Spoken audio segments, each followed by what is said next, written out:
Welcome to Atarashi Hinode by T3 Solutions. In this tutorial, you will learn about variables in Python. So, what is meant by variables?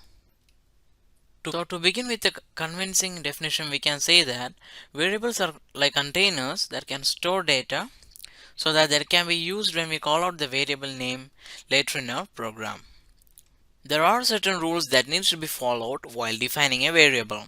Rule number one is that a keyword cannot be used as a variable. Keywords in Python are reserved words that are used to define the structure and syntax of a program in Python.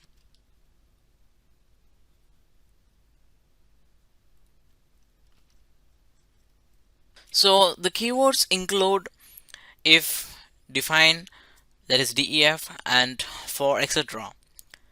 So rule number two is that a variable can contain letters in uppercase or lowercase, numbers, underscore, but it should not have any space in between each letters. And it should neither have any special characters. So any special characters or space in variables will return an error. And the third rule is that Python is a case sensitive language, so therefore variables are also case sensitive. So as you can see in the example here the variable name is name and the first letter is in uppercase. So while calling out the variable name using the print command, giving name in lowercase will return error. Fourth rule is that a variable cannot start with a number. So in this example, instead of name, if we give one name, it would also return an error. And the fifth rule is that a variable is assigned to data by using the assignment operator. And what is meant by assignment operator? Assignment operator refers to equal to. This stands for assignment operator. Now let's take a look at the examples. So once you have opened Python ideally, here we can assign various data types into variables. So as we have seen in the example, we can just create the same variable name and we can give a name as John, and here the string can be given by using either single, double, or even triple quotation. And here I have used the variable name with n in uppercase and I have assigned the name as John, and I will hit enter. And now this data type is in string form. We will learn in detail about data types in another tutorial. So for time being, currently just keep in mind that currently the data type is in string form and string can be entered using single, double, or triple quotation. Now in order to call out our variable name, we can use print command. This will display our variables data.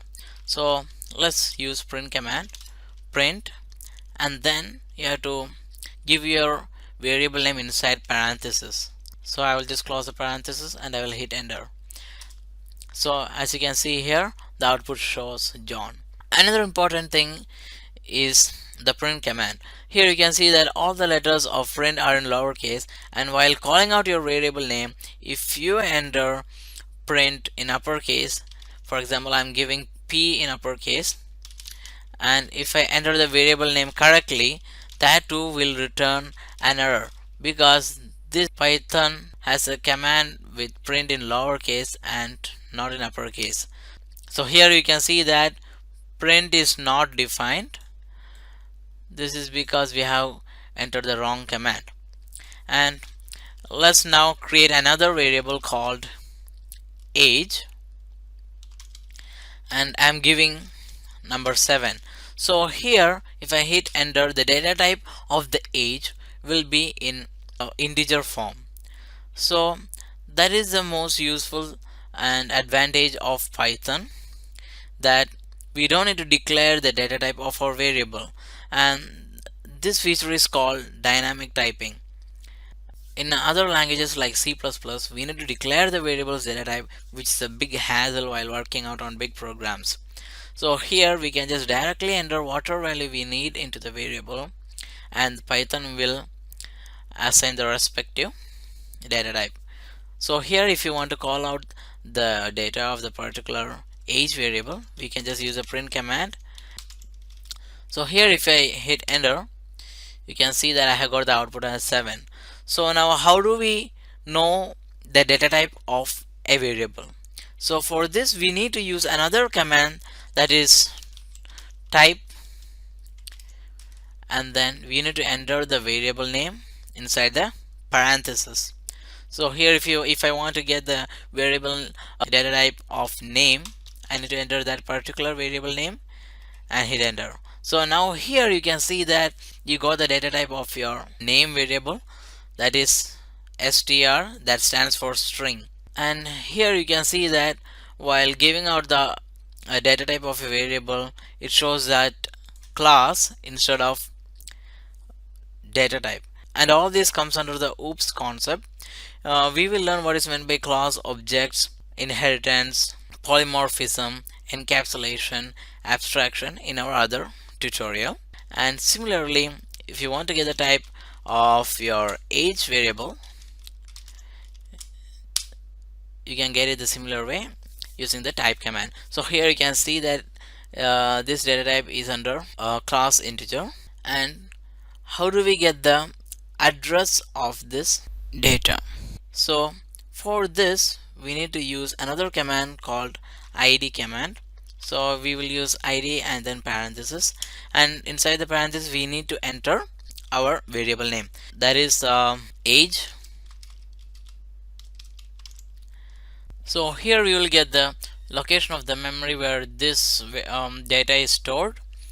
So here comes the contradicting statement, because if this is the location of where our data is stored, then what is variable? Because first we have mentioned that variable stores data, it is like a container. So from this we can conclude the proper definition for variable. So variables are just references of memory locations of the data as we stored. So while working with our programs, we might say variables are the data we want the computer to remember, or variables are where the data are stored. It is practically true, but we need to remember that data are not stored in variables, they are just references of the actual location. So in this example, if we take the variable name age, age is the variable name or the memory name.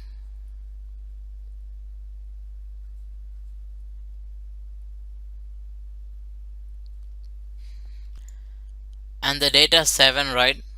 This is called the value or value of the location.